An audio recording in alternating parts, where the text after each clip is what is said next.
नमस्कार दोस्तों, आज का हमारा टॉपिक है multiply of two number in C programming. तो हम सीधे टॉपिक पर आते हैं। तो हमारा क्वेश्चन है write a program multiply of two number. हमारा प्रत्येक प्रोग्राम हेडर फाइल से शुरू होता है और हमें अपने प्रोग्राम में हेडर फाइल को डिफाइन करना मोस्ट इम्पॉर्टेंट होता है। हेडर फाइल के ज़रिए हम प्रोग्राम को प्रिंट कराते हैं, स्कैन कराते हैं और आउटपुट स्क्रीन को होल्ड कराते हैं। तो दोस्तों हमारा सबसे पहले प्रोग्राम में हेडर फाइल इंक्लूड होता है। तो पहला हेडर फाइल है हमारा हैशटैग इंक्लूड studio.h। हैशटैग क्या है? Pre processor directive.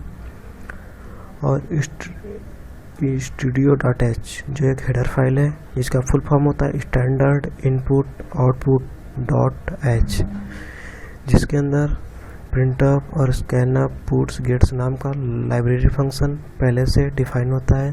अगर हम प्रोग्राम में studio.h हेडर फाइल का यूज़ नहीं करते तो हमारा कंपाइलर प्रिंटअप और स्कैनअप का मतलब ही नहीं समझता। इसलिए हमें प्रोग्राम में studio.h हेडर फाइल को इंक्लूड कराना मोस्ट इम्पोर्टेंट होता है। दूसरा हेडर फाइल है दोस्तों हैशटैग इंक्लूड conio.h। हैशटैग क्या है? Pre processor directive include conio.h। conio.h क्या है? एक हेडर फाइल है जिसका फुल फॉर्म होता है console input output .h, h for header file, जिसके अंदर getch puts नाम का लाइब्रेरी फंक्शन पहले से ही डिफाइन होते हैं। getch का यूज होता है आउटपुट स्क्रीन को होल्ड कराने के लिए। और दोस्तों हमारे बहुत सारे लाइब्रेरी फंक्शन होते हैं जो पहले से ही डिफाइन किए गए होते हैं, जिसका हम अपने प्रोग्राम में यूज़ करते हैं। और दोस्तों हमारा वाइडमैन के ऊपर का प्रोग्राम ग्लोबल डिक्लेरेशन कराता है और वाइडमैन के नीचे का प्रोग्राम दो पार्ट में बटा होता है। फर्स्ट पार्ट को डिक्लेरेशन पार्ट बोलते हैं और दूसरे पार्ट को एग्जीक्यूटेबल पार्ट बोलते हैं। हमारा प्रोग्राम वाइडमैन से शुरू होता है। प्रोग्राम वाइडमैन से शुरू होता है और ओपन कर्ली ब्रेसेस और क्लोज कर्ली ब्रेसेस के अंदर लिखा जाता है। तो हमारा पहला लाइन है इंट a, b, मूल सेमीकोलन। अब इंट क्या है? यह एक प्रकार का डेटा टाइप है। डेटा टाइप बहुत प्रकार के होते हैं, इंट, फ्लोट, कैरेक्टर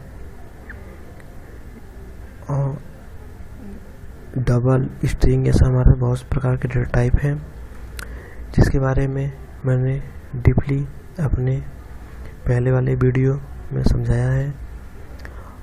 अगर आप इसे डीपली समझना चाहते हैं तो आप हमारे पहले वाले वीडियो को देख लीजिए।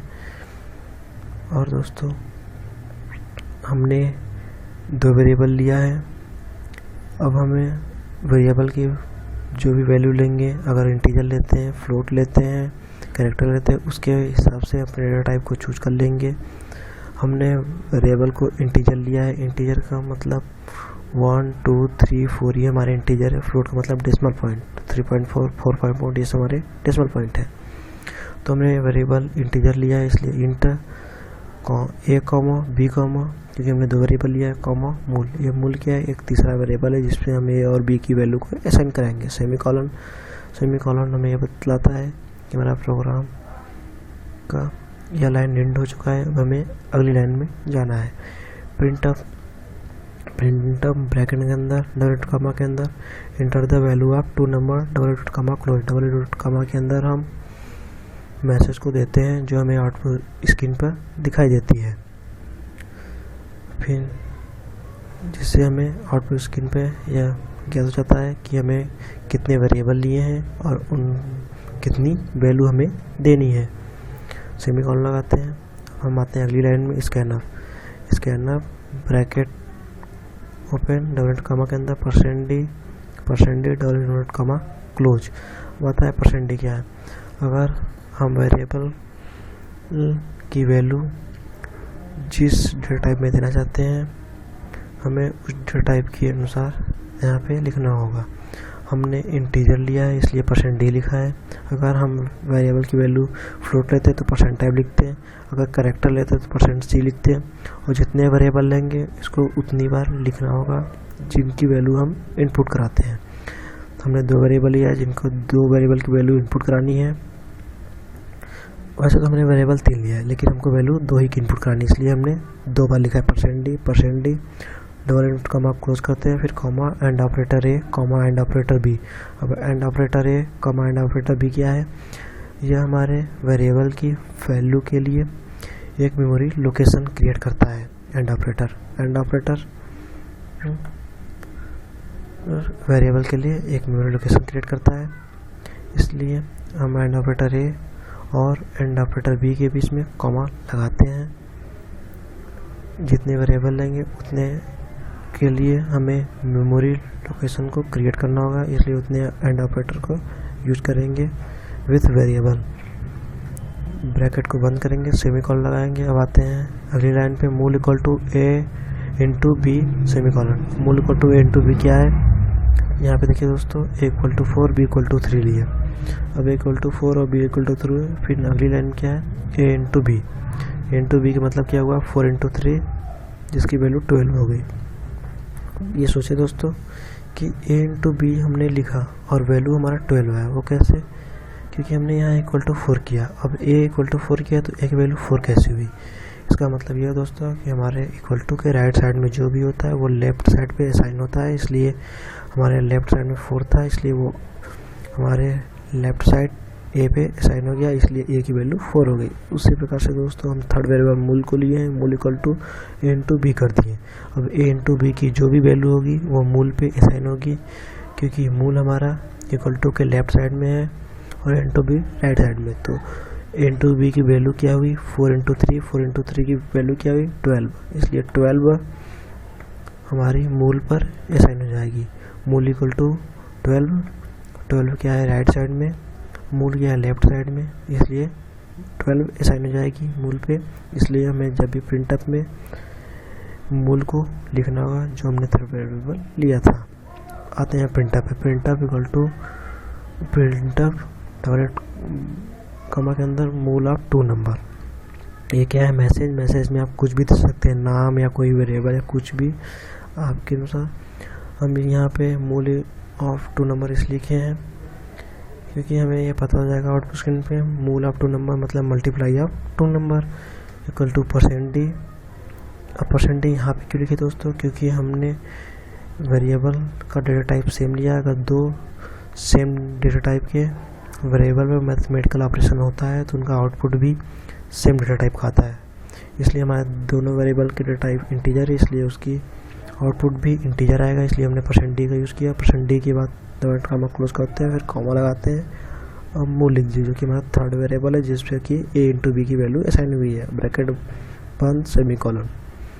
अब आते हैं last line, get ch bracket पर ब्रैकेट क्लोज सेमीकोलन। अब गेट ch क्या करता है? हमारे आउटपुट स्क्रीन को होल्ड कराता है, दिखाता है। अगर हम गेट ch को प्रोग्राम में नहीं लिखते हैं तो हमें प्रोग्राम का आउटपुट स्क्रीन दिखेगा नहीं, आएगा, वो प्रोग्राम रन भी करेगा बट वो आउटपुट स्क्रीन तुरंत चला जाएगा, मतलब हट जाएगा। इसलिए हमें गेट ch को लिखना होता है और हम कर्ली ब्रेसेस क्लोज कर दिए, मतलब हमारा पूरा प्रोग्राम कंप्लीट हो चुका है। और दोस्तों हम देखते हैं अगर हम गेट ch की जगह पे रिटर्न 0 लिखना चाहते हैं तो हमें वाइड मैन के स्थान पर इंट मैन लिखना होगा। और अगर हम वाइड मैन लिखते हैं तो हमें आउटपुट स्क्रीन को रोकने के लिए गेट ch का यूज़ करना होगा, और इंट मैन लिखते हैं तो आउटपुट स्क्रीन को होल्ड कराने के लिए रिटर्न 0 का यूज़ करना होगा। दोनों ही आउटपुट स्क्रीन को होल्ड कराएगा। हमारे बहुत से नए सॉफ्टवेयर में वाइड मैन का को इनपुट कराएंगे तो उसे नहीं समझता, वो इंट मैन को ही समझता है। और दोस्तों अगर आप प्रोग्राम में थर्ड वेरिएबल का यूज़ नहीं करना चाहते हैं तो अपने प्रोग्राम में थर्ड वेरिएबल को मत लीजिए और इस लाइन को भी आप हटा दीजिए और उसके स्थान पे प्रिंटर में मूल के स्थान पे आप डायरेक्ट a इंटू बी करा देंगे तो आपका प्रोग्राम फिर भी रन करेगा, आपकी आउटपुट वैल्यू सेम आएगी। अब दोस्तों मैं ऐसा करता हूँ आपको पूरा प्रोग्राम समझ में आया होगा। अब मैं पूरे प्रोग्राम को अपने सॉफ्टवेयर एडवांस टर्बो C++ पर रन करा के दिखाऊंगा। तो आपको सीधे ले चलता हूँ अपने सॉफ्टवेयर एडवांस टर्बो C++। देखिए दोस्तों, हम प्रोग्राम को इनपुट कराने जा रहे हैं। हैशटैग इंक्लूड studio.h, ये हमारा हेडर फाइल है। एक दूसरी header file hashtag include conio.h। अब हमारा प्रोग्राम वाइड मैन से शुरू होता है। हम प्रोग्राम को ओपन कर्ली ब्रेसेस और क्लोज कर्ली ब्रेसेस के अंदर लिखते हैं इंटीजर ए कॉमा बी। ये हमारा वेरिएबल है, आप चाहे जितने वेरिएबल ले सकते हैं। और मुल्ट नाम का हमारा एक थर्ड वेरिएबल जिसपे हम ए और बी की वैल्यू को असाइन कराएंगे। हम लिखते हैं CLR SCR clear screen, output screen को क्लियर देखने के लिए। अब लिखते हैं प्रिंटअप। प्रिंटअप के अंदर डबल इनवर्टेड कॉमा के अंदर हम मैसेज लिखते हैं इनपुट द नंबर, फिर सेमीकोलन। अब आते हैं स्कैनअप, वैल्यू को स्कैन कराएंगे। डॉट कॉमा के अंदर %d क्योंकि हम दो वेरिएबल यूज किए इसलिए दो बार, और डबल कॉमा क्लोज। अब and operator A comma and operator B. ये क्या होता है, हमारे वैल्यू के लिए मेमोरी लोकेशन क्रिएट करता है। MULT नाम का third variable equal to a into B, जो कि a इंटू बी की वैल्यू को असाइन करेगा। प्रिंटअप डबल कॉमा के अंदर मैसेज देंगे मल्टीप्लिकेशन ऑफ टू नंबर।